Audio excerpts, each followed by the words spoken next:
Ladies and gentlemen, boys and girls, welcome to Live on Two Wheels, Episode 8.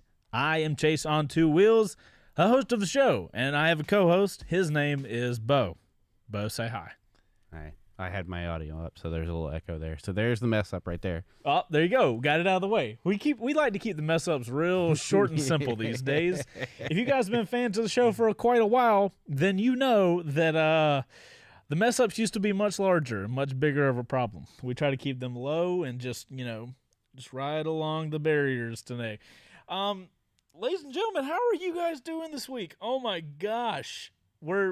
Today's the first live show that we've done in the last 2 weeks where it hasn't been an utter catastrophe the week previous. I think that, like, most of the stuff that we do in here, all of the filming and everything, that the more we get comfortable with the equipment and the right equipment in, the better we become at it. It's the skill, our knowledge and our skill and our intelligence are definitely a barrier. Yes. But we've got the right equipment in and we're starting to use it.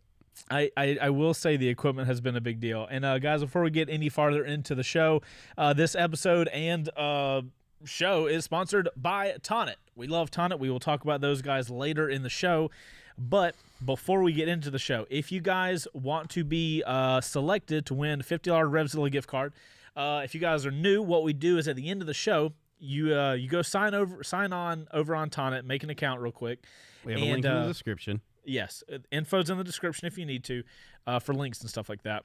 Go over to Tonnit, join our group called On Two Wheels, or it's a club. Sorry. Yeah. In that club, post anything. It could be a photo of your motorcycle. It could be a question for us. It could be a meme of Bo, oh my God, which is my preferable thing.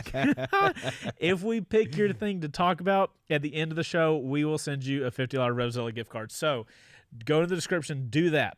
Also, make sure to hit the like button on this live show. That helps us out so much, and if I've got your attention, let's go ahead and knock it out.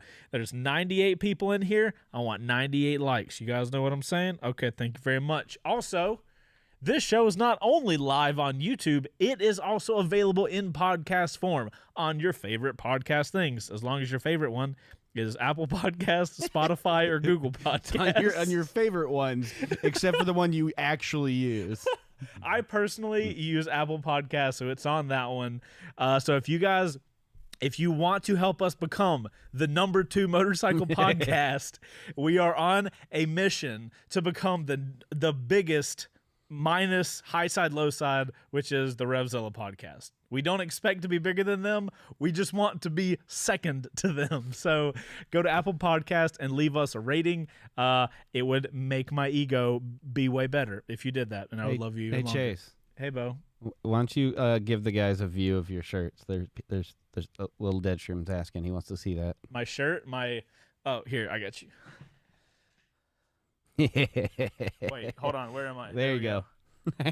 So we've got Bulbasaur turning into Venusaur. Or wait, yeah, Venusaur. So if you guys are just listening, then you really need to go find this episode, because I'm wearing what could be the coolest shirt ever, or it could also be misconstrued as a, what's it called? What was Brian calling it?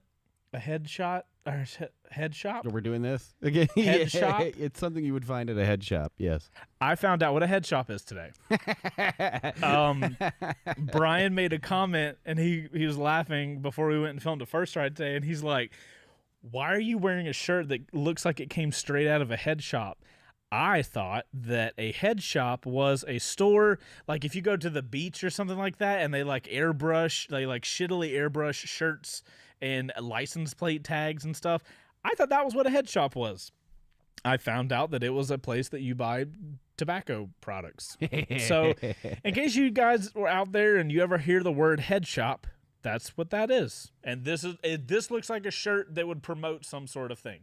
Alas, it is not. It is a Pokemon shirt, and if you guys didn't know, I'm a fan of Pokemon. Can you guys see Bulbasaur? He's really awesome. He's the best Pokemon ever known. He's going to be on top of this helmet the entire time during the show. Bo, how's your week been, bud? How have you been this week? Let's talk about you and not Pokemon. Yeah, please. Although I don't. I mean, that's a rock and a hard place because I don't know anything about Pokemon, but I also don't necessarily like talking about me. It's been a crazy couple weeks. We're still in the crazy couple weeks for you. I have emerged from the crazy couple weeks. Yeah. You are still in the midst of it. So we our thoughts are with Bo right now, people. Sort of look like an air bro. See, yeah. Heather sees. It kind of reminds me of those things you get in Florida, like with your name on it. I mean, I promise you guys. Look, my name's not on it. I did not get this in Florida. You went to Panama City. I did not go to Panama City and get this thing.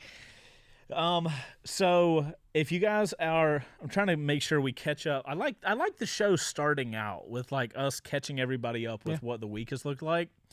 If you guys don't know, my wife and I were on vacay for the last few days. Got back on Tuesday night, and now we're back to normal. Everything is normal now. We've had our terrible week, we've had our vacation week, and now we're getting close to normality. So it's very exciting.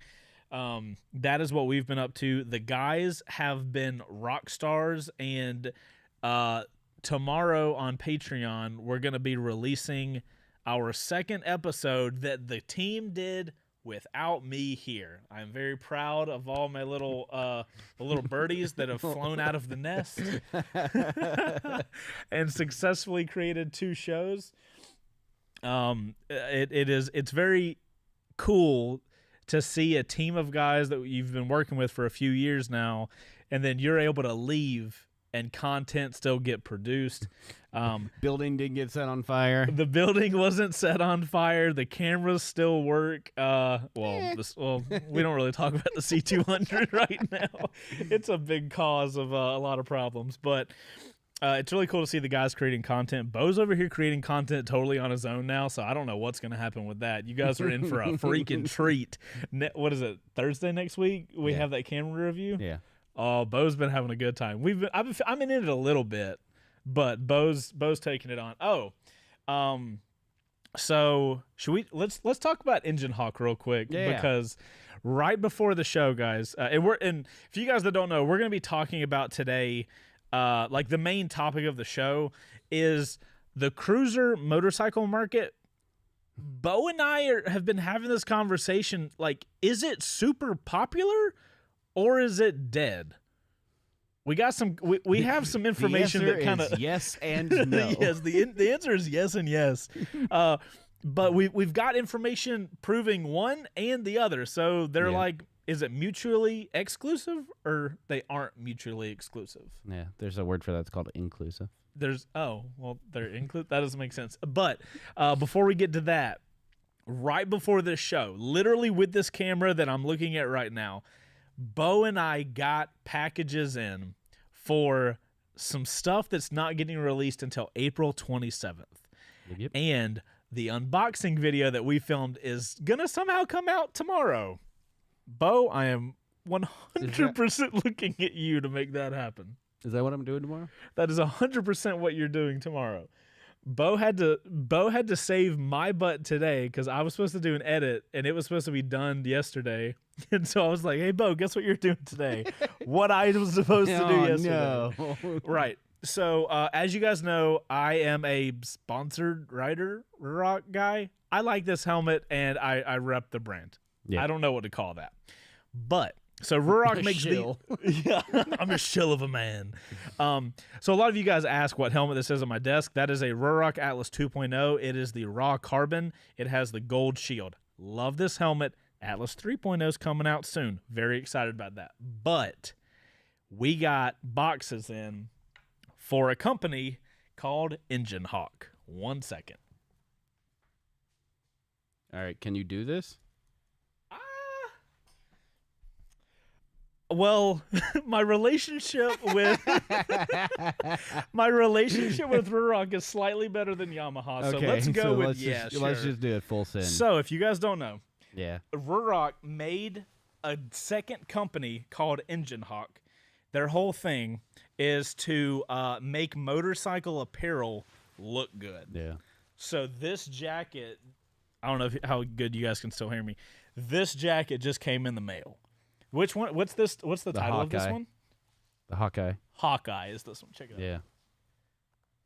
So we filmed the unboxing video for this, and I've had the prototype for probably a month or two. Yeah, I've 2 been months. writing in it, been getting a ton of comments on the first drive videos because that's the most popular videos. We have a camera car looking at me. People have been asking what jacket I've been wearing. It's been the Yep. It's been the I've been wearing that jacket for a while, the prototype, and the real one came in today. Got the whole like regular unboxing experience. It was super awesome. And Bo's gonna edit that in the morning, and we're gonna hopefully put it out by noon. Let's it's only an unboxing video. It's not that bad. Yeah. But super cool jacket. We've got another one that Bo has. We should have an interesting day tomorrow. We got a first ride and an unboxing coming out. So y'all pray for us because we're gonna need every bit of it. Mine's the Raptor. The one I had before is the Predator. Right. And we still have those. It's not like we got rid of them. We still have them. So I want to show you guys how cool these jackets are. So Bo, if you'll jump on my screen for a second, I want to show the peeps what all these Engine Hawk jackets look like. Put you up in the top corner. We'll put we're gonna have to update the show doc, but we'll put a link to Engine Hawk stuff down below for you guys. But check all these cool jackets out. So this is the one Bo got previously, the Predator, and the newest one. Which one? Up top is a Raptor. This guy, the Raptor. Okay, cool. Yeah. And dude, I might have to get with Ruroc and be like, hey, that 916 Inferno. I mean, that just looks like something I'd wear, right? Yeah. Yeah, I might have to get that because look how good that. Dude, I need to make my. Well, scroll down because somebody mentioned the Knucklehead, and Which one's? Oh, the two ones that I really like are the Knucklehead and the. Oh yeah, and the 50 Knucklehead's cal. got that shirt vibe. Yeah. As you the guys can 50 see, cal above it hold to the on, 50 right. cal? Yeah. Yeah, the 50 cal looks really good. Yep. As you guys can see, these do not launch until April 27th, which is like next week sometime. So you can't get them yet, but solid. It's shocking that Ruroc and now Engine Hawk can come into a game and their first product looks so good. Yeah. Like it looks so good, works so good. I'm shocked by the way they do stuff. Like when they decide to go down a path, they don't mess around. Yeah. Oh, did you notice that they have cookies and cream, which is black with white? Yep. But then they have a white on black. Cream and cookies. Oh my God, they even titled it differently. Yeah, brother. What are you talking about, man? You didn't notice that? I didn't even notice that till just now. Yeah, I dude. love it. Oh my gosh. Okay. Yeah, so if you guys are in the market for a new jacket, I know jackets, at least for me, jackets tend to last a little longer than helmets. Yep. So if are you the same way? Yeah. Yeah. So yeah, if you guys are looking for a new jacket, Engine Hawk's got some really cool stuff coming out. Yep. Yeah, so what are we talking about today? we are talking. You tell me, guy. We're talking about cruisers. This is not my space. This is your space. And I think that your view on them could be interesting because you're not a cruiser guy whatsoever. this is true. But you are a content creator with your finger on the pulse of content that is being sought after, Right. and digested. Well, so that's a good point. So guys, the spark of this conversation was, you guys know, and if you don't, we'll tell you. Generally, when it comes to here in the shop between me and Bo, it's naked bikes are kind of in the middle, and then when it goes from naked to the sport side, that's kind of my territory. And I think I would even grab onto the like adventure-y bikes. Yeah. Like I'll grab the sport and the adventure. And so I go from the naked sport to the cruiser with a dabble in like dirt. Right. So that's how we have this area separated. But, we're a motorcycle channel. We're not a sport bike channel. We're not a cruiser channel. So, it's, I don't want to say it like this, but it's part of our job to kind of like keep an eye on trends in the motorcycle market. If anything, just to have a conversation with you guys. And I've been telling Bo lately that, when I started making content, if you wanted to get a lot of views you had to go to the highway and do dumb things on a super sport. That was the easy. Oh God. Oh, did you do it? You guys will have to let us know. Bo redid all of the sound effects. And did you just use the flyby? Oh God, you did. said dumb things on the interstate. Well, that's fair. That's fair. I did say that. So you guys will have to let us know if you like the sound effects, because Bo, before the show, Bo was over there just like redoing every single one of them. Shout out to Epidemic Sound for having great audio files. So yeah, it's kind of our job to stay on top of what's popular. And back in the day, it was like, hey, this is before I was married and had responsibilities. So if my wife is watching, I don't ride bad at all, ever. And I love you so much. She knows better. So much. But yeah, like I would do really dumb stuff, like go on the highway and just like book it down the highway for a while. And I would record it and get a ton of views. And even to this day, super sport content, talking like first rides and stuff like that, it does really good. The first video this year, because you guys know we've been dealing with the hack and YouTube's not promoting the content. I'm sure a lot of you guys watching this probably didn't even get a notification. But the channels, we've been kind of like digging through the trenches with the channel. Wait, hold on. Oh, YouTube, it blocked Heather's thing. Hold on. You don't block my wife, YouTube, you piece of shit. I got you, babe. Don't worry. But yeah, so like the first video of ours that did really good this year was a Gixxer 1000 first ride video. So, but then the next biggest video. So this is what kind of brings the conversation on. Literally, like a week later, Bo had the video out of the Indian Chief. Right. He does the Indian Chief press launch, and that video is doing like right behind the Gixxer 1000 video. I think it's the perfect like juxtaposition. That is kind of where this conversation started, where of like we're used to content on this channel. Sport bikes is all day doing good. Naked bikes do good all day. Cruiser bikes, we've done content in the past about cruisers, and the videos fall flat. So Bo's video did really well. So we're like, okay, cool. Maybe this is like a one-off.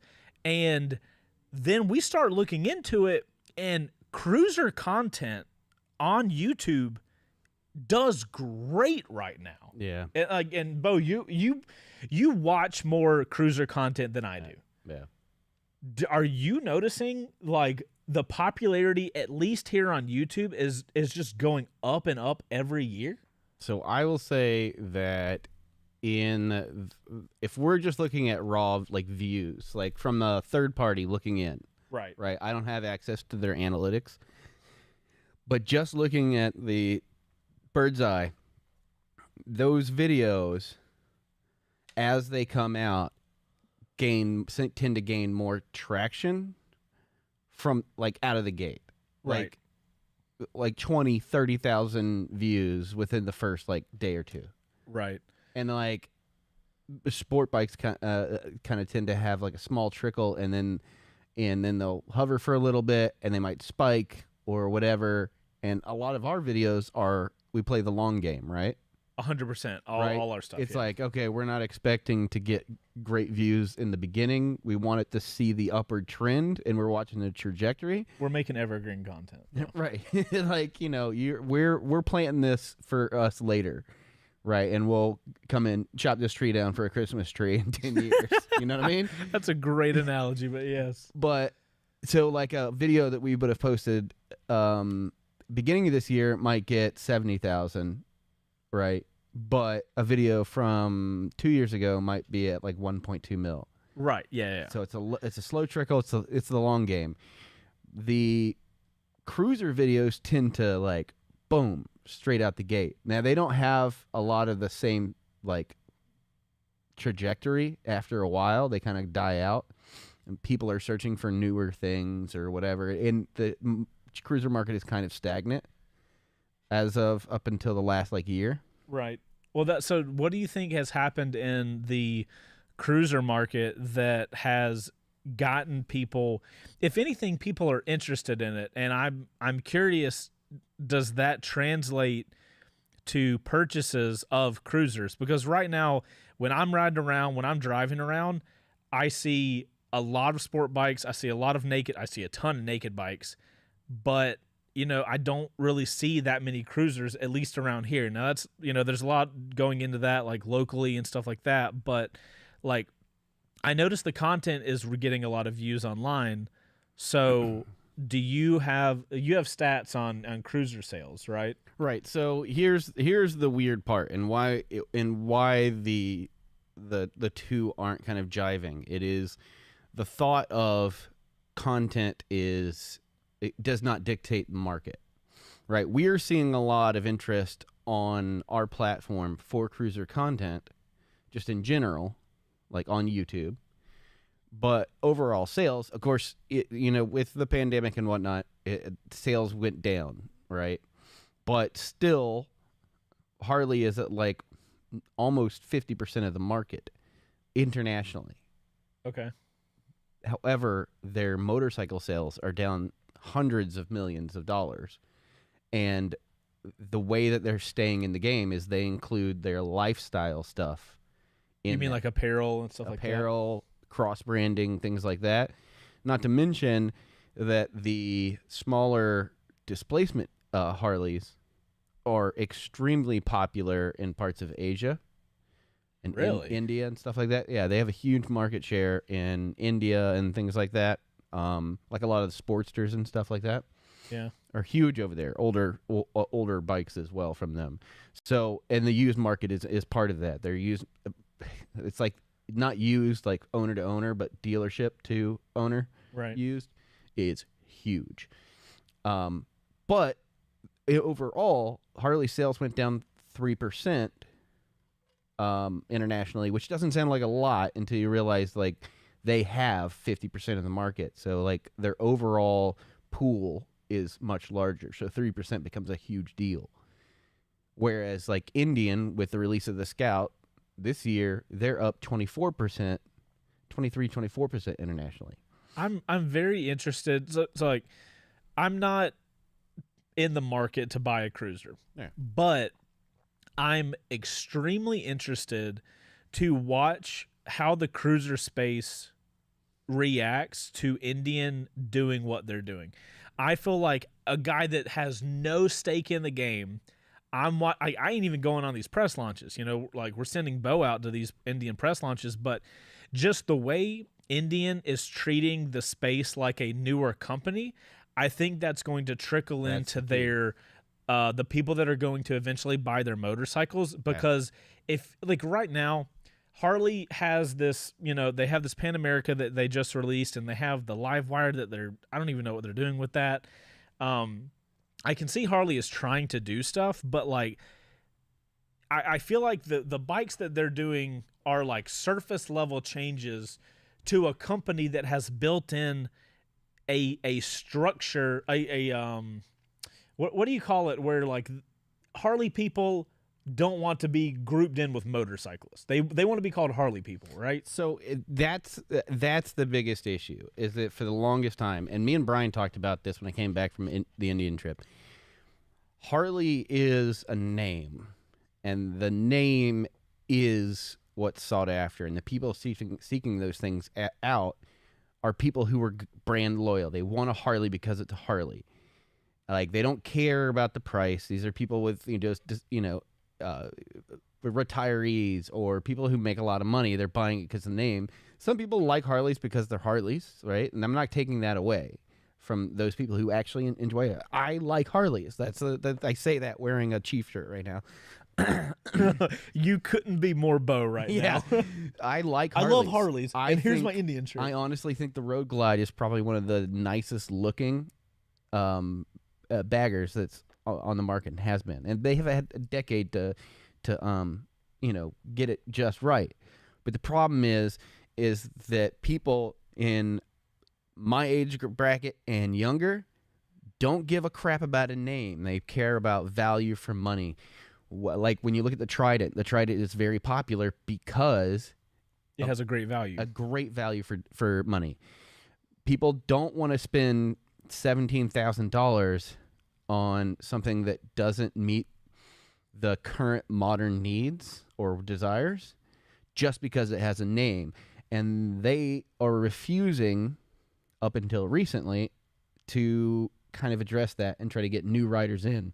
And Indian has done a good job because they've kind of got, nobody gives a I almost let one slip. Nobody gives a crap about Jason Momoa riding Harleys. Let's just be honest. Young people aren't going to buy a Harley because Aquaman is riding one. I mean, to be fair, some people will. Some really idiotic people will be like, "Oh, Aquaman." On the surface, most people aren't going to do that. At least we can hope. And what they are going to do is look at the content creators that they're watching and getting actual feedback and then deciding if the value is there for them. I do think that Indian messed up by not introducing a 106, dropping the price by like three grand, and getting people who want even more value. I do think they should have had ride command on all models because that's a huge technology kind of thing, which is enticing to younger people. But like, we talked about this before we did the show. Most of the motorcycle sales in the United States for Harley now is lowriders and trikes. Trikes is a huge selling point. So they're still selling. That truly shocked me when you told me that Harley was making a ton of sales off of that one wheel in the front, two wheel in the back, and like no shade, like ride your ride, but like it's because they refuse to let the old customer go. They want I mean, the way I look at that is like, not trying to be ageist or anything, but like, dude, you have two options if you're Harley, right? Let's just say you have. I don't want this to become a Harley bashing episode. It's not a Harley bashing episode. I think the Pan America looks amazing, and I would love to get an opportunity. I'm going to get to that here in a second. But like right now, it feels like if you're a company and you have, you have a certain amount of bandwidth. I'm Harley right here, right? Mm-hmm. I can either chase this dying audience, or try to entice new riders. I can do an entire company shift the way we talk about ourselves, shift about the way our riders talk about us, and go for this growing demographic that is going to get nothing but older and get more into riding. If you lock them in at the beginning, then you've made a brand loyal person that if you keep delivering, they're going to keep being there. This is literally what we're seeing with Triumph right now. Yeah, exactly. They come out with a Trident 660, which we did a first ride on recently. Phenomenal bike from a premium brand coming in right dead smack in the middle of price point motorcycles like the MT-07 alone.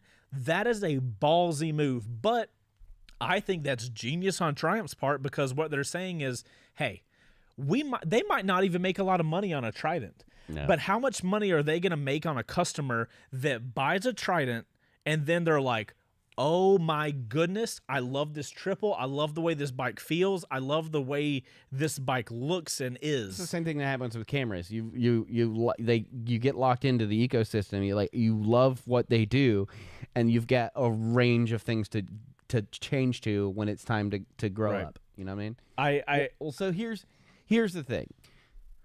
I like when you get like into it. Like, here's the thing. Hits the button hard. Harley has had this problem for a while. Indian's no different. And Indian is taking their approach to trying to change that. But Harley had a problem where, and me and Brian were talking about this. Once upon a time, Harley was the leader of engineering, innovation. Like, they were leading the pack.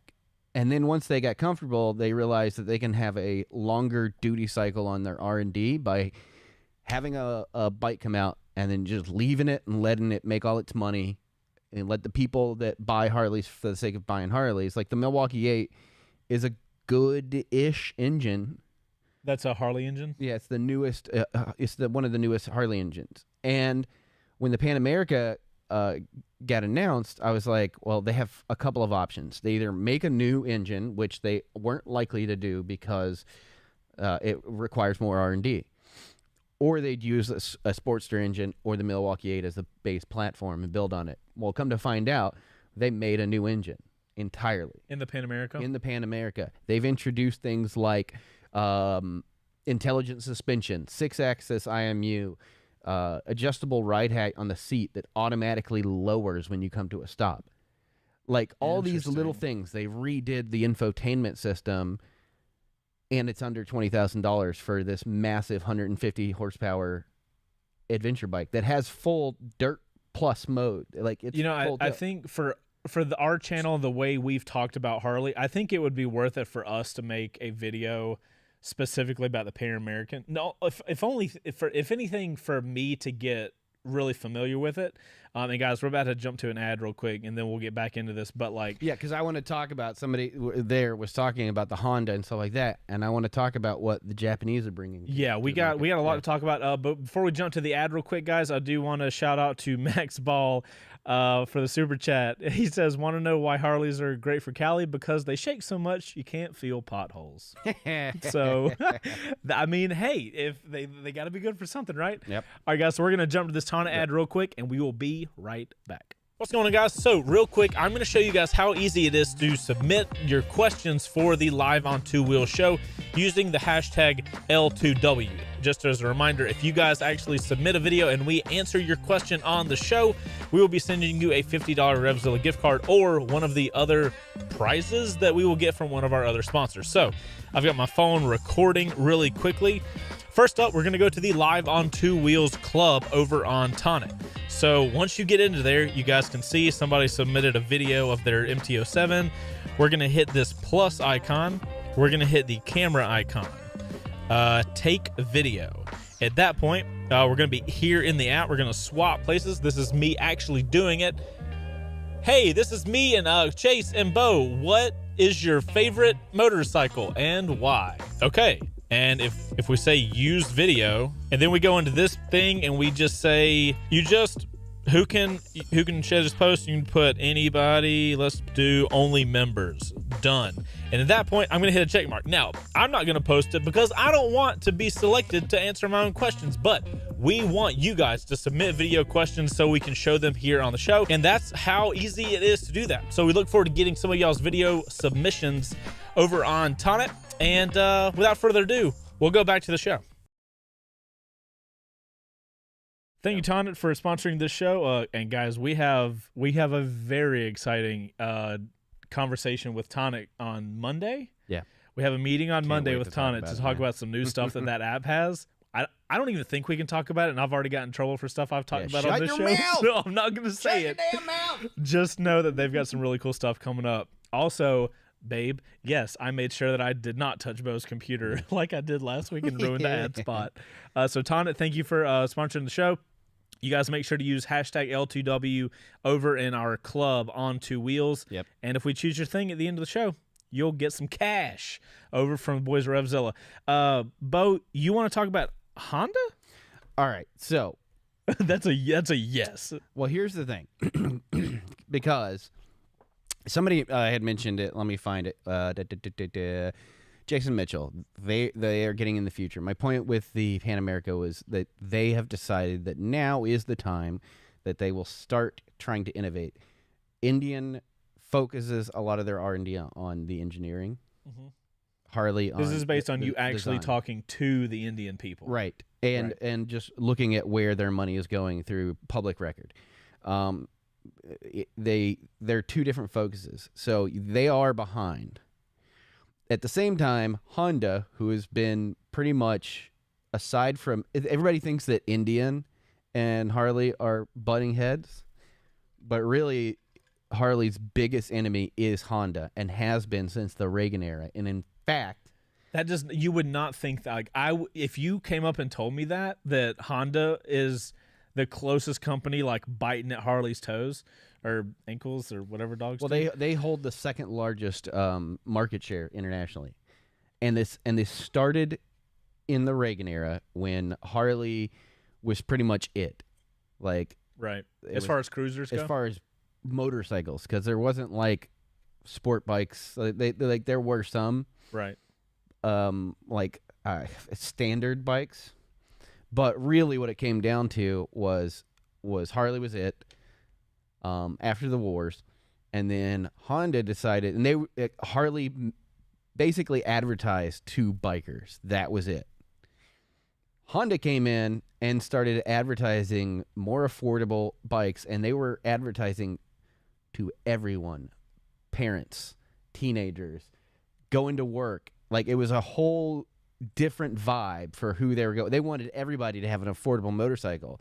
So much so that Harley lobbied for tariffs on imported motorcycles.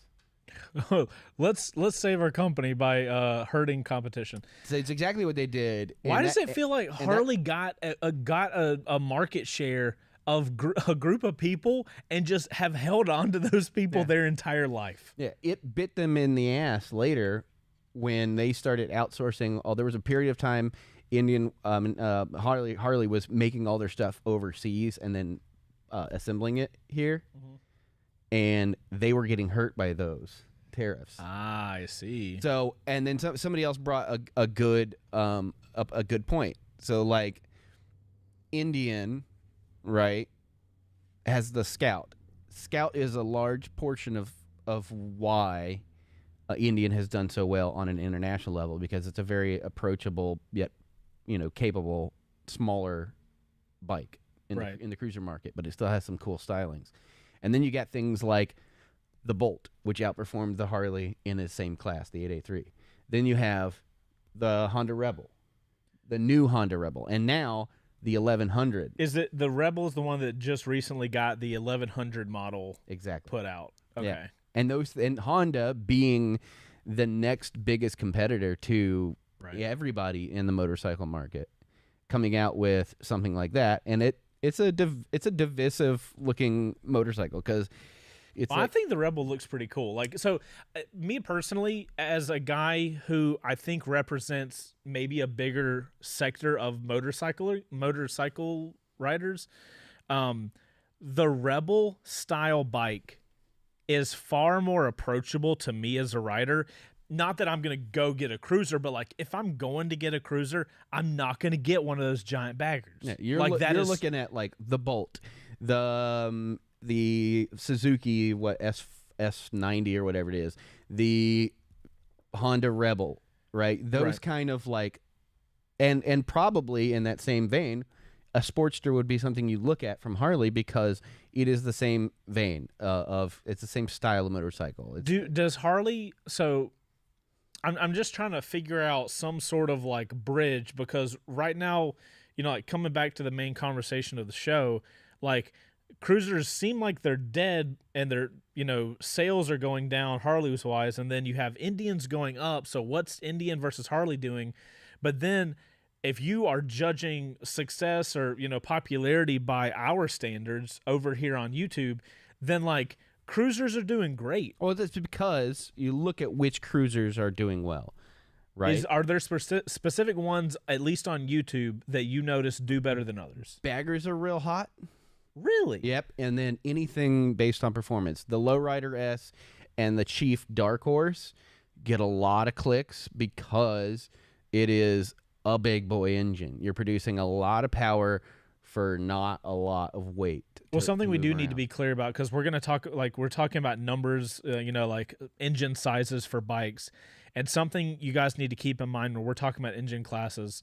So am I correct in saying the Honda Rebel 1100 would be equivalent to an R6 sized engine for a cruiser?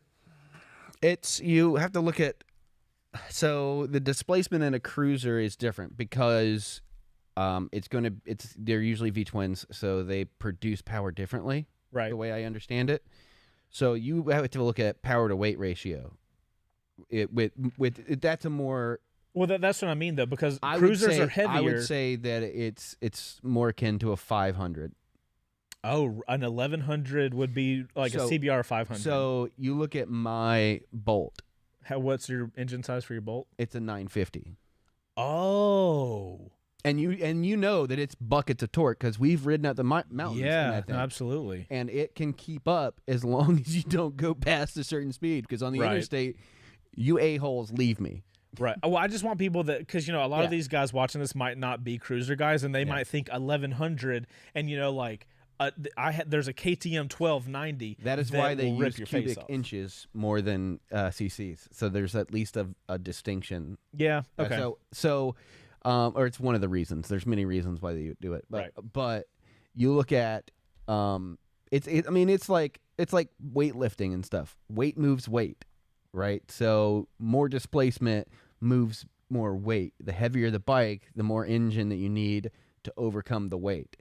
So the Chief is an 1800 cc.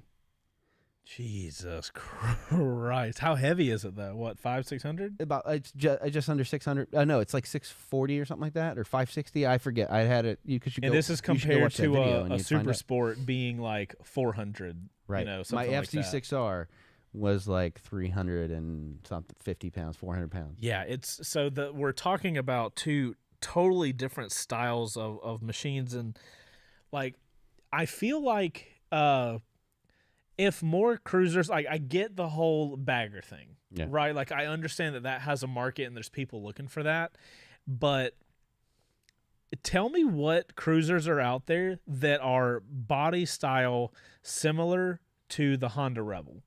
I look at that bike as an approachable cruiser from my side of things. Right. And I would like to see more of those because honestly, dude, when I saw that Rebel, I think you randomly saw an article one day and you came in here and was like, there's an 1100 Rebel coming out. And I was like, and you were showing me photos of it. That looks like a motorcycle that I'd be like, you know what? I would love to ride that just to try it out. Your Bolt is an example of a bike that I would try. I would say Bolt, some Sportsters, right? Sportster is made by Harley? Harley. Okay. Yeah, same vein. The Boulevard from Suzuki. I don't know if Kawasaki's have. They have the Vulcan. Yeah, I don't know. Okay, I think so as a they cruiser guy, they may have a Vulcan 900. I have to look that up. How do you feel about the Vulcan as a cruiser guy? It's too sport bikey of an engine for me. Like I like to lug out a motor. I like a V twin. I like it to be just stomp on it and let it just carry through. I'd be in third gear no matter what I'm doing and just stomp on it. And I like that. You are definitely describing a V twin, 100%. You know what I mean? Yes. Like on the Chief run, it was going up a hill. I'm in fourth gear.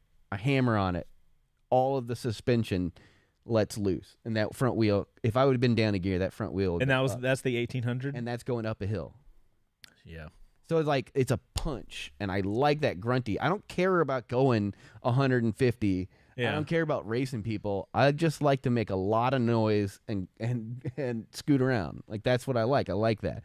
Right. That's what you're in it for. And so a lot of people that get into cruisers, especially younger people, it's for that same like mobbing around town, just like hanging with your friends, making a lot of noise, and they're a lot of fun. And then you have the other side of that where it's like take longer trips.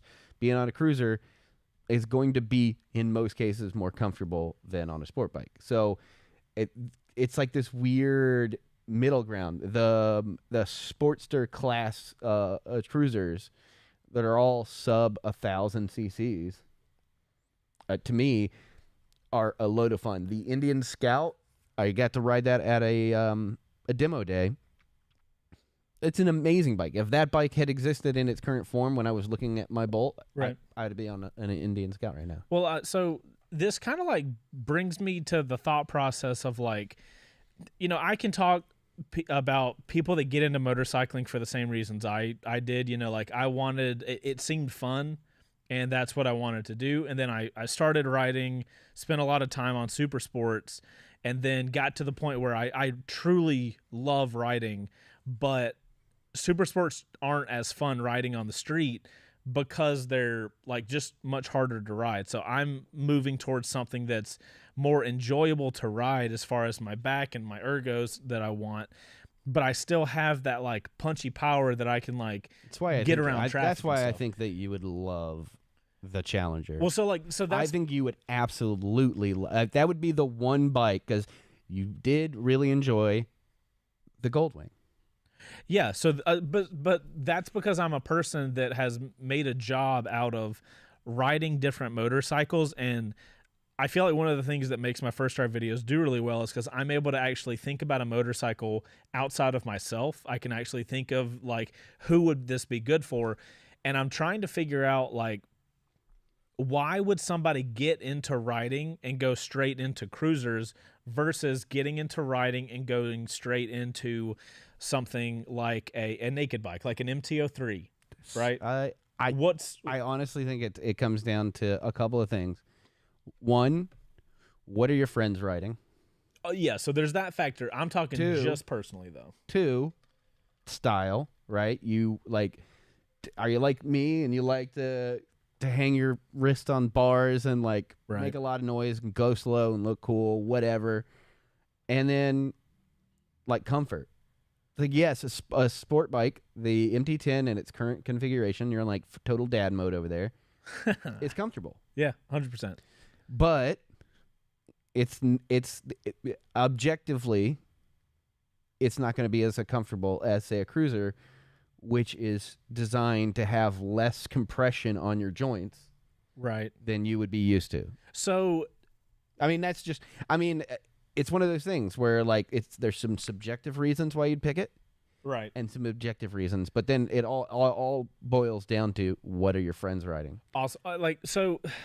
Like, none of who are you going to be riding with? Right. None of the stuff we're saying is right or wrong answers, by the way. Like, I don't want you guys thinking we're trying to figure out what the right answer is. We're just more conceptualizing like these thought processes. Well, so it's been a light bulb moment, because it's like you've spent 10 years making certain kind of content. Right. And then now there's like this kind of parallel to the content that we make currently and what is happening in the market, and then how that's not actually affecting what's popular. So it's like this weird, like, kind of like we're going along in our train, right, and we look out the window, and suddenly the train that was passing us is now going the same way we're going. Right. Well, I mean, on top of that, though, I feel like ever since we started doing this show, I feel like I've started thinking about the motorcycles, the industry, like certain bikes, certain thought processes. Like, I feel like having these shows and having these conversations, both with me and you, and then with you guys watching and listening, like, I do feel like it's an interesting thing that we didn't have previously. You know what I mean? Like, all of our videos have to be YouTubed, so that has to be very concise and to the point. And I love the fact that we have this show so that we can like kind of dive deep on stuff, and like we might not even talk about anything important. You know what I mean?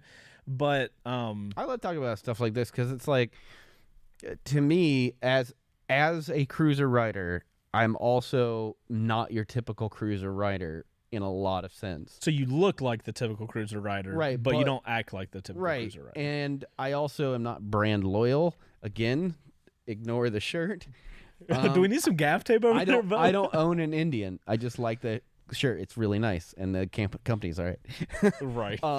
But like, I'll ride any motorcycle, and you can attest to this. Is like, I don't care if it's 125 cc or 2000 cc. Like, I can enjoy. I hate the words beginner bike, because I don't think that really exists. Yeah, I did a whole thing on my what was it, the comparison video, where it was of all the 300 cc's, and I was like, these are not beginner bikes. No. I have to call the video the beginner bike thing. Yeah. Because that's what YouTube does. It has to be clicky. But they're not, because it's like you can still have fun riding around no matter who you are at those levels. So like, I exist in this weird space of the cruiser world where I enjoy the bulletproof motor of my Yamaha, right, just as much as I love the stupid, dirty potato of a Harley. Well, so like hearing you talking about cruisers and just knowing how I internally feel about naked bikes at this point, I feel like the main differentiator is, like, obviously we want a bike that is comfortable to ride around and enjoyable to ride, because if it's not comfortable, you're not going to enjoy riding as much eventually, and you're going to ride less. That's just the progression of things. But the thing I'm imagining, based on the way you're talking about cruisers, because I truly don't have a ton of experience on cruisers, guys. I think I've probably ridden 2 in my entire 10 plus years going on this, but I don't think a cruiser is going to be able to it's not going to be able to satisfy that part of me that my MT10 and MT07 and MT09, any naked bike or super sport would, where it scares me a little bit. And I think at least currently right now, that is something we're going to fix it. Okay. I mean, I would love to be proved wrong. I get proved wrong all the time. I'm totally okay with it. But dude, we should get you on a Rocket 3. Okay, that's a whole nother subject. That's a specialty thing. But like, you know what I'm saying though? Yeah. Like the general cruiser, if I get on that, how I ride. If I got on a cruiser, I'm going to go to the red light, get to the front and go and just hammer it and see what happens. Yeah. And I don't think a cruiser's going to give me that like, oh, I better be careful. Well, I want you to think back, okay, when you had the Daytona and I had the Bolt. Uh-huh. And we did that stoplight to stoplight. Yeah, no. Keep in mind that the Daytona was it. I mean, it's a super sport. It's a super sport, not super just a super sport. Yeah. And the Bolt, which is bottom of the barrel, slightly better than the Harley 883, which is their lowest displacement bike. Right. So it's like the next step up. And what happened at that light to light? Do you remember that? No, I mean, you're talking about a V-twin versus a triple. So I think the point I'm making, though, is that, like, instead of looking for that, it's going to scare you on top, like, you're thinking about, like, all right, here's the line. Here's the beginning. Here's the end. You want the fear here? I like the fear here. Yeah. You know what I mean? I mean, I like to hammer on it and go, like, oh, this bike's just going to leave me. Like a freaking cartoon. No, so see, this is kind of the interesting thing because like of all the bikes I've ridden, and this already 10 minutes already. Yes. Oh my good God, Heather is playing hardcore producer role in the chat, and I love it so much. Mm-hmm. We need to figure out a way to have Heather here, though. We're still working on the technical side of that. We're barely getting this done. Yes. But I have noticed as I've been riding longer and longer, and this could be like with age and like my back is bad or worse these days, but started out on inline 4s, and I realized based on the first rides that I do and what bikes I end up liking more than others, I'm really liking twins and I'm really liking triples. Like that's my money spot. So this is what interests me about the cruiser stuff, because there's a lot of cruisers that are in that sector of power delivery that I really enjoy. Mm-hmm. So that's what gets me thinking of like, I mean, I want to get on. I want to do some first rides of some cruisers and just kind of get a vibe. See what we're looking at. We got our communication out to our guy. So yeah, we are in contacts with Indian. We don't know what we're gonna get, but we're trying to get a long-term loaner from Indian. I want to get the FTR because that's right. That's on my street. That is my alley. I think that's one of the few bikes that we both are on the same page about. So the thing I love about the FTR though is if we got that in, can you imagine how many like videos me and you could both go out and do, and then just swap back and forth and see how that goes. Yeah. But I am also really curious to get like a chief in here. I would love to have a chief in here and legitimately be like, okay, I'm going to dedicate myself to this bike. I'm going to ride it to and from work every day for like 2 weeks, and just be like, okay, cool. I want to do a first ride on it, but like. I want to do like a living with. Yeah, because you're going to have to give yourself time to do a mental reset out of the sport bike life, and then basically give yourself a good, like, even starting point, because your brain is in sport bike mode for most of it, and naked and all that stuff. And so, like, going into the cruiser world is different. The power is going to be different, but once you, like, kind of tame all your expectations of it comparatively. Right. Then you have a good starting place. I think I would watch the shit out of that video. Yeah, I maybe whenever we get some finalized and we would information. love to do a first ride on the Pan America. Are you kidding me?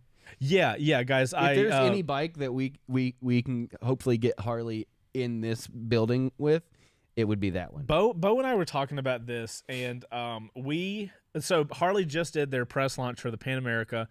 We were not invited, which none of us are surprised about. Surprise. It doesn't even really matter though, because the last 2 weeks, it would have been it would have been an auto no because of everything going on. Yep. But I don't expect Harley to watch this, but I feel like getting us a Pan America. America. I would, because I would love to do some test rides on some Harleys. I fucking bet you would.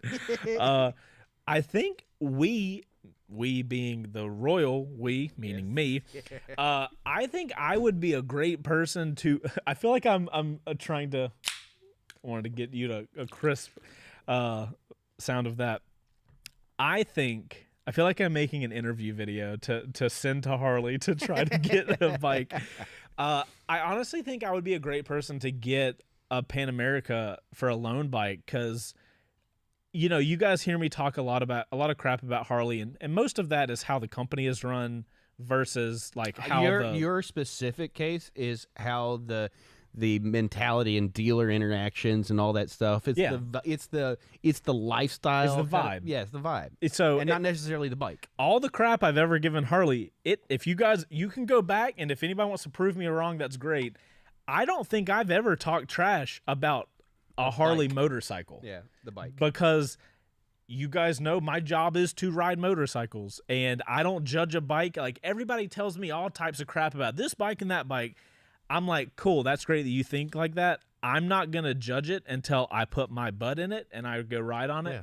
So I think, I honestly think the Pan America could be like a really good shift for Harley. I'm excited about it. I am too, and I really hope that Harley's thought process is, let's put the Pan America out. They had, for a while, they were like, we're going to do all these different motorcycles, and I think they were all going to be focused on the Pan America engine that they used in that. I really hope Harley's thought process is, let's totally shift the types of bikes we're making. Let's have like a visual shift for the company, and then they can start working on the mentality, that vibe that they come off as. Yeah. So that actually is a really good place to call out. I have not passed this through you, but this. Oh God, this is terrifying. This is an L2W. Okay, so we're all right. So we're at the last 3 minutes. Yeah, dude. So, Jesus. This plays into it, because this is the reason. This is like the beginning of Harley removing their head from betwixt their cheeks. Betwixt their cheeks. Because I watched that review of Blockheads that somebody was mentioning, and me and him talked about a few of the things that I think they did very right. One of those things, this comes from 5.7 Goat on Tonnet. Chases a shorter rider. Harley Davidson's adaptive ride height in the Pan America sounds amazing, and that is they have intelligent suspension and the seat height, so when you come to a stop, everything lowers so that you have more clearance to hit the ground, which is dope. There's a lot of stuff on that bike. If you haven't watched Blockhead's video, go do it, because it explains a lot of those, like the 6-axis IMU and stuff. Do you think that we will see this tech on other makes and models? Do you think it's worth the cost, complication, and weight? And I think if they're smart, they will definitely bring this into some of their more neglected bikes, because the Sportster is pretty much the only true Harley as a brand, right? Right. It is an air-cooled V-twin, 45-degree. It's the most Harley bike they have now, but it's also one of the oldest platforms that they still have going. Milwaukee 8 is a head-cooled V-twin. It's a new engine. It's like a couple of years old, like 4 or 5 years old now. They could have used that in the Pan America, but they decided to go with a different engine. They decided to add all this tech, a new command, system for their dash, all that stuff. If they are on the precipice of removing their nose from their butt cheeks, this would be the most brilliant way to do it, which is to take the tech that they're putting in this, dropping it in some of their other models, bringing the price point down, because all the tech that's in that special edition for the Pan America still comes under like $20,000, which for that amount of bike and that amount of tech is a great place to be, because you can only go down from there through their lines. Yeah. Bring their price down, give people more value for their dollar, and I think they could actually bring themselves back up. Yeah, I'm excited to see what Harley does. I mean, that tech sounds cool. It sounds very Damon electric motorcycle-esque, you know? Yeah.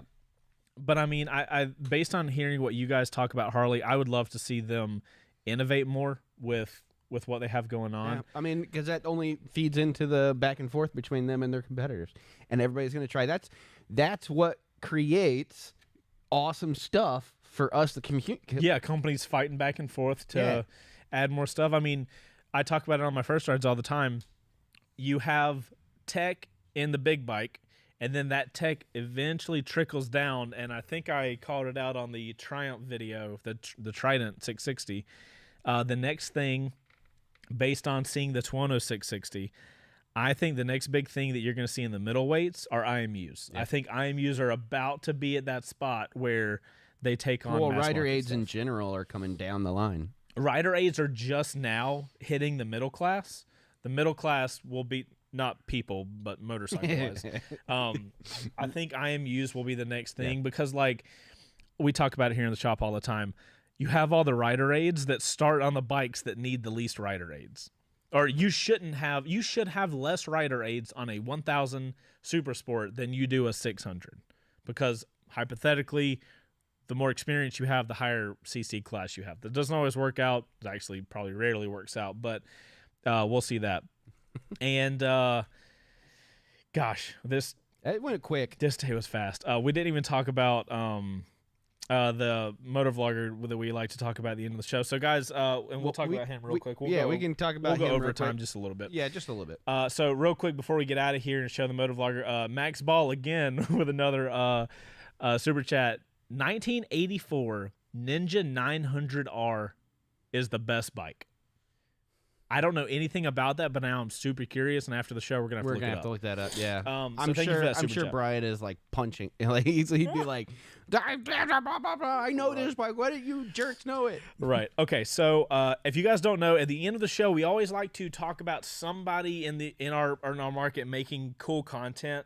We try to find some cool people that you guys can show some love to. We talked about Blockhead for a second, which if you guys don't know, Blockhead's channel content guy, he's one of the got to go check out Blockhead. Yeah. He makes phenomenal content. So I didn't even touch on Royal Enfield, and they're taking a chunk out of the market too. Hey man, we got weekly episodes. Yep. We will be back for more. But one of the smaller channels, Blockhead's got like 300K something subs, so he's a huge channel. But somebody that doesn't have as many subs but deserves some really cool stuff is Brandon. Is it Picasso? Picasso. All right, so talk about Brandon Picasso. I've got his Indian motorcycle for any rider. So video he did a video on the Indian that was because he had already ridden one. Jake the Garden Snake's in that. Oh piece. God! Oh Lord! This is terrifying. So Brandon did a video on the Chief. Right. That was not about the Chief because he had already ridden the Chief. So he did a video about the experience of being a kind of smaller channel, being brought out to experience something like this, and in meeting people in the industry and in content creation and stuff like that. Super awesome dude. He was in the second wave, so that was the overlap because I was in the first wave. So I was there for a day.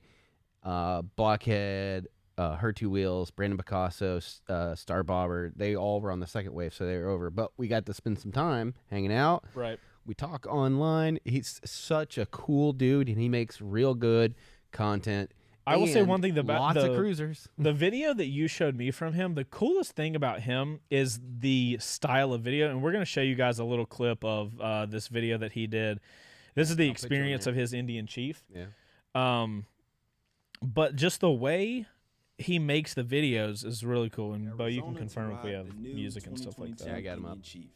And in my case, again, But this time they sent me out to ride this It's such a motorcycle good- with other YouTubers such as Jess from Her Yeah, Wheels. Brandon. I think it's His a review really of it. good take on how to make how you don't have to make videos the exact same way that everybody else makes Exactly. videos. So I think the other thing to keep into consideration is his actual review that he did when he rode the Chief before. That is the one video that the first video I found when doing any searching for research. He is so in depth, like so in depth, and he takes his time to make sure he knows what the hell he's talking about. It was such a good video. But yeah, he makes great content and deserves much more. And he's, like I said, super nice dude. He's just he's a fan and a creator, Right. and that's my favorite kind of people. Yeah, I mean, and look at this, 39 minutes. Like, there ain't a lot of people making videos like we do. 39 minutes long. Views, though, son.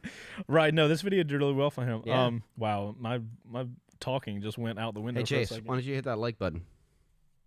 Oh, nice. Yeah. Whoops.